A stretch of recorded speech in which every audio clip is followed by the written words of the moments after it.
लुधियाना के सुनील और उसकी बीवी रीटा एक अच्छे और संपन्न परिवार से ताल्लुक रखते थे। एक दिन रीटा की भाभी उसके घर आती है। रीटा, तुझे तो पता है तेरा भाई कुछ नहीं करता, ऊपर से 2 बच्चों की जिम्मेदारी, बेटी भी बड़ी हो गई है। तू तो बुआ है, कुछ मदद कर सकती है तो कर देना। कहाँ पैसे हैं भाभी, बस समझ लो किसी तरह हम लोग भी दिन काट रहे हैं। 2 ही तो कार है और मेरी बेटी भी बड़ी हो रही है।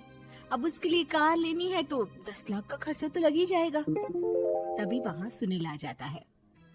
अरे शशि, क्या है, तू हमेशा पैसों के लिए परेशान क्यों रहती है? वैसे क्या जरूरत थी बेटी की शादी इतने बड़े घर में तय करने की? अरे पैसे नहीं थे तो ऐसे ही कर देती कहीं शादी। इतने बड़े होटल में क्यों कर रही है शादी? लेकिन यहाँ तो मामला शादी का है, डेट तय है। दरअसल तेरे भतीजे के पीएफ के पैसे आने हैं, पर उसमें देर हो रही है। जैसे ही पैसे आ जाएंगे मैं तेरे अकाउंट में डलवा दूंगी। ठीक है, हम लोग सोचकर बताएंगे। तभी वहाँ भतीजा आ जाता है। फूफा जी, आप लोग ही मदद कर सकते हैं, वरना तो कैसे काम होगा समझ में ही नहीं आ रहा। मैं वादा करता हूँ जैसे ही पैसे आ जाएंगे मैं आप लोगों को वापस कर दूंगा। हाँ भाई, ठीक है। अब देख भाई, हमारे लड़के तो सारा दिन घर पर पड़े रहते हैं, ना कमाते हैं ना कुछ कमाने की इच्छा रखते हैं। लेकिन चल, ये ले, कितने पैसे चाहिए? जी 4 लाख रुपए। ठीक है, लेकिन पैसे ध्यान से वक्त पर वापस लौटा देना। सुनील मुसीबत के वक्त बीवी के भतीजे की मदद तो कर देता है, लेकिन उन लोगों के जाने के बाद देख ले रीटा, तेरे मायके वालों ने मांगा तो दे दिया, वरना इन लोगों का मुझे कोई भरोसा नहीं है। अरे क्यों भरोसा नहीं है? इससे पहले तो कभी इन लोगों ने आपसे मदद भी नहीं ली। हाँ, ली तो नहीं, लेकिन पैसे की किल्लत ही रहती है ना इन लोगों के पास। अरे ठीक है ना, नहीं लौटा पाए तो भतीजे के ससुराल से निकाल देंगे। सुना है बड़े घर में शादी हो रही है। सुनील और रीटा पैसे तो दे देते हैं, लेकिन अगले रोज ही। हाँ भाई साले साहब, क्या हाल है? ठीक हूँ जीजा जी। क्या बात है, सालों बाद आपका फोन, जरूर कोई बात होगी, बताइए ना। अरे वो तेरी बड़ी भाभी आई थी, बेटी की शादी कर रही है ना, तो पैसे लेने के लिए मैंने दे दिए 4 लाख। सोचा भाई किसी गरीब की बेटी की शादी हो रही है, पुण्य मिल जाएगा। अच्छा किया जीजा जी, उनका बेटा बहुत मेहनती है, जल्द ही लौटा भी देगा। वहीं रीटा भी फोन करके हर किसी को पैसे देने की बात करती है। रीटा की भाभी शशि के पास उसके भाई का फोन आता है। तूने सुनील से पैसा लिया है क्या?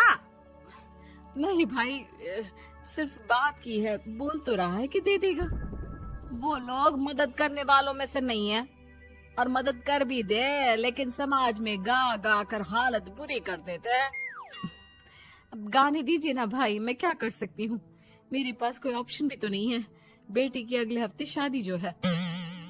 शशि की बेटी की शादी हो जाती है, लेकिन शादी के 1 महीने बाद ही सुनील का फोन भतीजे के पास आता है। हाँ भाई, शादी तो हो गई हम लोगों की दुआ से। अब देख, ऐसा ही फायदा होता है पैसे वाले रिश्तेदार हो तो। तेरे वक्त पर हम कैसे खड़े हो गए थे, लेकिन अब पैसा लौटा दे भाई। जी, मैंने पीएफ के लिए अप्लाई कर दिया था, उसकी नोटिफिकेशंस मैं आपको भी भेज देता हूँ। मुझे लगता है 10 दिन में पैसे आ जाना चाहिए। जैसे ही पैसा आएगा मैं आपके अकाउंट में डाल दूंगा। और ना जी ना, कोई नोटिफिकेशन नहीं चाहिए, पैसा चाहिए, पैसा। ठीक है अंकल, बस 10 दिन का समय दे दीजिए। अभी हफ्ता भी पूरा नहीं होता कि भतीजे के पास उसके गांव के दूर के चाचा का फोन आता है। अरे बेटा, क्या बात है, सुनील के कोई पैसे ले रखे हैं तो दे क्यों नहीं देता? हाँ चाचा जी, बात तो हुई थी, 10 दिन का वक्त मांगा है, उम्मीद है हो ही जाएगा। अरे फोन कर रहा है, रोज बता रहा था कि बेटी की शादी में मदद की थी। अब क्या है ना, भले ही शादी 10 दिन रोक देते, लेकिन सुनील से मदद नहीं लेनी चाहिए थी। याद है ना, मधु की मदद करके कितना बदनाम कर दिया था उसने पूरे घर को सोसाइटी में। हाँ चाचा जी, मैं भी यही सोच रहा था कि उन लोगों से मदद नहीं लेनी चाहिए थी। कई लोगों के फोन आ चुके हैं। वहीं रीटा अपनी भाभी को फोन कर देती है। क्या है भाभी, कब पैसे लौटाओगी? पता है ना ये कितना बोल रहे थे, तुम्हारे बोलने पर मैंने पैसे दिए हैं। भाभी अब तो आपके बेटे की कार बेच दो और हम लोगों के पैसे दे दो। अरे लेकिन रीटा, बात तो 3 महीने की हुई थी ना, अभी तो 2 महीने भी नहीं हुए पैसा लिए, थोड़ा तो सब्र करो। नहीं नहीं भाभी, वैसे मेरा बेटा टिक्कू आ रहा है आप लोगों के घर रहने के लिए, उसको अच्छे से खिलाना पिलाना, समझी।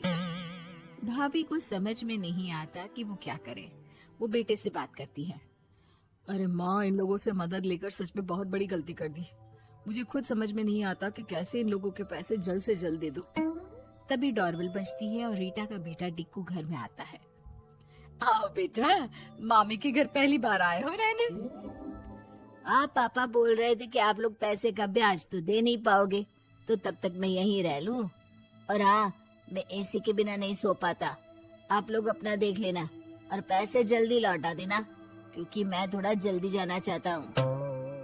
रीटा का फोन शशि के पास आता है। भाभी, पैसे कब तक दोगे? बेटी की विदाई के बाद शशि के घर का माहौल बिल्कुल बदल जाता है। वो हर वक्त बेटे से उसके पीएफ के पैसे पूछती, और पीएफ यानी कि सरकारी काम आजकल में पूरा 1 महीना और बीत जाता है। भाभी, मैं और ये अमेरिका जा रहे हैं, घूमने के लिए पैसों की बहुत जरूरत है। रीटा, मैं पूरी कोशिश कर रही हूँ कि जल्द से जल्द पैसे का इंतजाम कर दूं, लेकिन पक्का नहीं बोल सकती। तभी सुनील का फोन भतीजे के पास आता है। देख माना 3 महीने की बात हुई थी पैसे लौटाने के लिए, लेकिन अभी मुझे पैसों की काफी जरूरत है। मैं अमेरिका जा रहा हूँ, तो पैसे मैंने किसी से ब्याज में पकड़ लिए हैं। तू हर महीने 4 लाख का 20,000 ब्याज डाल देना मेरे अकाउंट में। सुनील फोन रख देता है, लेकिन भतीजा काफी परेशान हो जाता है। वो ऑफिस से शाम को घर आता है कि माँ पूछती है, क्या हुआ बेटा? बेटा माँ को सारी बात बता देता है। माँ भगवान के सामने हाथ जोड़कर खड़ी हो जाती है और रोने लगती है कि तभी बेटे का मोबाइल पर मैसेज बजता है। वाह, पीएफ के पैसे आ गए। और वो ऑनलाइन ही सुनील के पैसे वापस कर देता है। भला हो भगवान का। लेकिन आज एक बात तो समझ में आ गई, मदद हमेशा उन लोगों से लो जो मदद के बदले आपसे मदद में दी गई रकम ही वापस लें, ना कि समाज में आपकी इज्जत।